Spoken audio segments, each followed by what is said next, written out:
Savez-vous quels sont les rêves du hibou? Je vais vous raconter. Il est bien tard. La forêt s'enfonce dans la nuit. C'est l'heure du calme, du repos, du sommeil paisible, sauf pour les animaux de la forêt qui se dirigent en rang serré vers le grand chêne. Droit comme un i, Alfred le hibou attend son public, ses acteurs, son caméraman. Car Alfred rêve de scènes fantastiques, de polars fous en noir et blanc. Alfred, c'est le Hitchcock des sous-bois. Il a construit minutieusement son scénario et en a confié la rédaction au vieux renard, réputé pour être une fine plume. L'écureuil roux en quête d'indices sera inspecteur de police. Les pies seront d'habiles voleuses poursuivies par le gang des chauves-souris.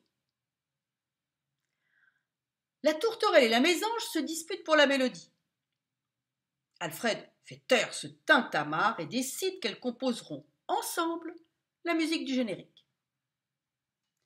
D'une aile directive et autoritaire, il place les acteurs, mime la scène, fait un dernier réglage de son et de lumière et lance un tonitruant « Silence, on tourne !» Au même moment, sans même attendre la première réplique, le ciel s'éclaire et gronde. Il pleure de rage en tempêtant, car une fois encore, il est écarté de la distribution. Aucun rôle pour lui. Il déverse sur la petite troupe et son metteur en scène des trombes de pluie glaciale. Ah, il s'amuse bien, le ciel. Il explose d'un énorme fou rire en voyant les visages défaits de ce metteur en scène d'opérette et de ses acteurs de pacotille.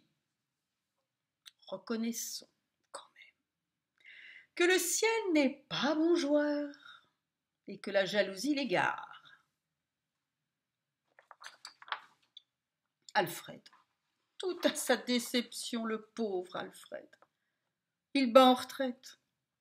Les plumes trempées, les yeux embués, il regagne son nid douillet. Il déchire son scénario. Il ferme les yeux, il est épuisé. Mais, très vite, il se reprend. Il se reprend à rêver. Ah, il entend d'autres applaudissements. Il rêve d'une autre célébrité. C'est décidé.